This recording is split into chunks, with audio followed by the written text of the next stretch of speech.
اور اس کی ہمیں کتنی قدر کرنی چاہیے۔ قرآن پاک اللہ تعالیٰ کی کتاب ہے، اللہ تعالیٰ کا کلام ہے، اور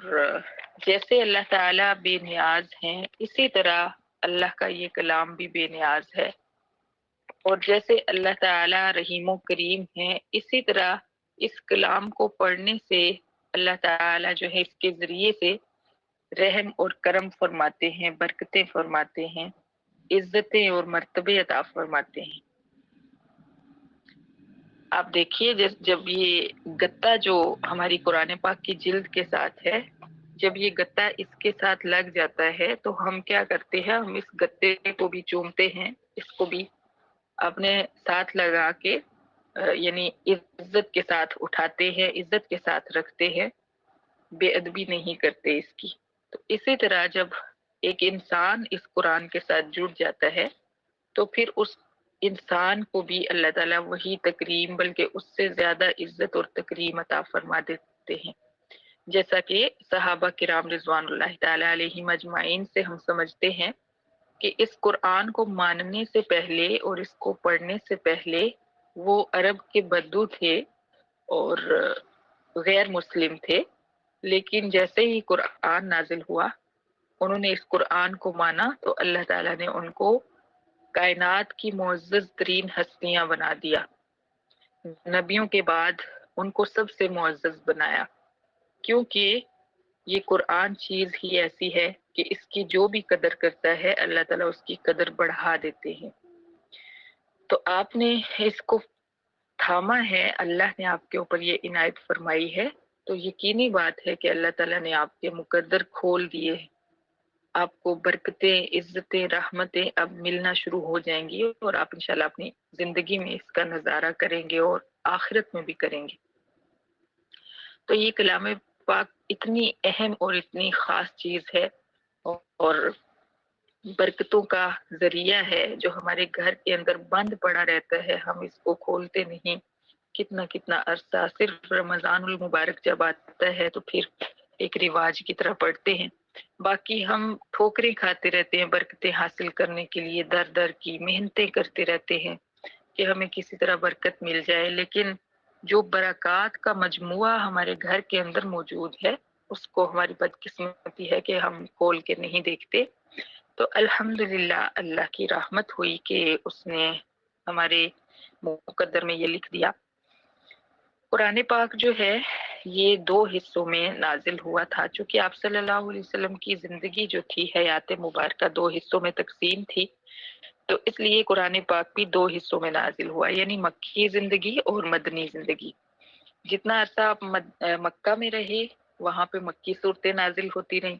اور جتنا عرصہ پھر آپ صلی اللہ علیہ وسلم مدینہ میں تشریف لائے اور مدینہ میں رہے، قیام فرمایا، اتنا عرصہ جو ہے جو صورتیں نازل ہوئیں وہ مدنی صورتیں کہلاتی ہیں، مکہ والی مکی صورتیں کہلاتی ہیں اور مدینہ والی مدنی صورتیں کہلاتی ہیں۔ اگرچہ اس دوران آپ سفر میں ہوں، شام گئے ہوں، طائف گئے ہوں، لیکن اس دوران جو بھی صورتیں نازل ہوئیں اگر وہ آپ کی مکی زندگی تھی تو وہ مکی صورتیں کہلائیں، اور اگر وہ آپ کی مدنی زندگی تھی تو وہ مدنی صورتیں کہلائیں۔ تو ان کا تعلق بڑا زیادہ ان کو سمجھنا ضروری ہے، کیونکہ مکی صورتیں جو ہیں جب آپ صلی اللہ علیہ وسلم مکہ میں تھے، اپنے شہر میں تھے، بیت المقدس بیت اللہ کے پاس تھے، جہاں پہ بیت اللہ ہے وہاں وہ مکہ ہے، تو وہاں پہ جب تک آپ صلی اللہ علیہ وسلم تھے اس وقت تک کی جو صورتیں نازل ہوئیں وہ چھوٹی چھوٹی صورتیں تھیں، بہت لمبی نہیں تھیں، کچھ تھوڑی بہت لمبی تھی لیکن مدنی صورتوں سے زیادہ لمبی نہیں تھی، اور ان کے اندر زیادہ تر جو ہیں اللہ تعالیٰ نے عقائد کی درستگی فرمائی، عقیدے ٹھیک کروائے، کیونکہ مکہ کے لوگ بت پرستی کرتے تھے، شرک کرتے تھے، تو اسی کو روکنے کے لیے در حقیقت قرآن جو تھا وہ نازل ہوا تھا۔ تو جو مکی صورتیں ہم پڑھیں گے ان کے اندر انشاءاللہ تعالی ہمیں نظر آئے گا کہ ان کے اندر عقیدے پہ زور دیا گیا ہے، زیادہ باتیں عقیدے کی گئی ہیں کہ شرک نہیں کرنا، کفر نہیں کرنا، منافقت نہیں کرنی، باز آ جاؤ ان چیزوں سے۔ تو جو مدنی صورتیں ہیں پھر جب آپ صلی اللہ علیہ وسلم مدینہ میں تشریف لے آئے تو اس وقت تک لوگوں کا عقیدہ بن چکا تھا، ایمان بن چکا تھا. اس وقت ضرورت تھی کہ ان کو معاشرتی طور پہ رہنمائی کی جائے کہ انہوں نے جینا کیسے ہے، زندگی کیسے گزارنی ہے، اپنے معاملات کیسے کرنے ہیں.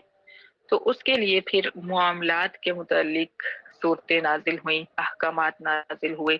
کہ نماز کیسے پڑھنی ہے، روزہ کیسے رکھنا ہے، زکوٰۃ کیسے دینی ہے، حج کیسے کرنا ہے، اور شراب نہیں پینی، اور زنا نہیں کرنا، اور جوا نہیں کھیلنا. یہ چیزیں جو ہیں ڈیٹیل کے ساتھ مدنی صورتوں میں آئیں. مکی صورتوں میں بھی کہیں کہیں نظر آئیں گی لیکن کم، بہت کم نظر آئیں گی. زیادہ آپ کو یہ چیزیں مدنی صورتوں میں نظر آئیں گی. تو ہمارا آج کا جو ہماری صورت ہے یہ بھی مکی صورت ہے، اور یہ اس وقت کی ہے. دوسری چیز بھی جو ذہن میں رکھنے والی ہے وہ یہ ہے کہ مکی زندگی میں اسلام کمزور تھا اور ظلم و ستم ڈھا رہے تھے مکہ والے آپ صلی اللہ علیہ وسلم پر اور آپ کے صحابہ پر، کیونکہ اسلام نے اجازت نہیں دی تھی ابھی کہ مسلمان تلوار اٹھا کر مقابلہ کریں، کیونکہ مسلمان ابھی کمزور تھے، ابتدائی اسلام تھا. تو اس وجہ سے ابھی صرف مارے کھانے کا ہی حکم تھا کہ اگر کوئی مارے تو اس کو مارنا نہیں ہے، کیونکہ تم کمزور ہو، تم یہ لڑائی مول نہیں لے سکتے. تو اس وجہ سے مکی جو زندگی ہے اس میں ظلم و ستم سہتے رہے مسلمان، اور ان صورتوں کے اندر صبر کی تلقین آئے گی زیادہ.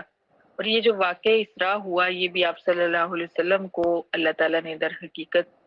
جو ہے ان مصیبتوں سے ہٹا کر اپنا ایک معجزہ دکھایا، اپنی ایک نشانی دکھائی، تاکہ آپ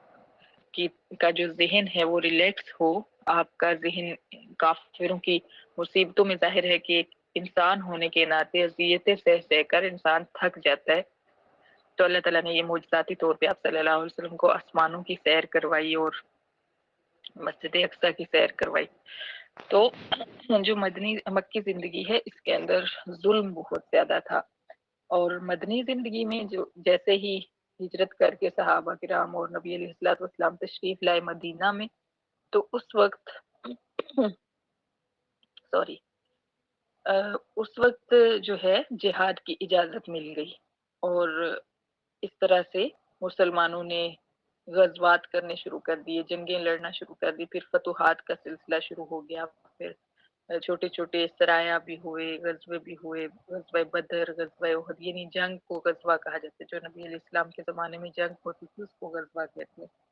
تو اس طرح لڑائیاں کر کے، غزوے کر کے مسلمانوں کو فتوحات ملنے لگ گئی، لیکن وہ مدنی زندگی میں ہوا. تو ہماری جو آج کی صورت ہے یہ بھی مکی صورت ہے، صورت بنی اسرائیل. اور اس میں اللہ تعالیٰ نے خاص طور پہ جو ہے ایک معجزہ کا تذکرہ فرمایا ہے. حضور صلی اللہ علیہ وسلم کا یہ معجزہ تھا کہ آپ کو اللہ تعالیٰ رات کے تھوڑے سے حصے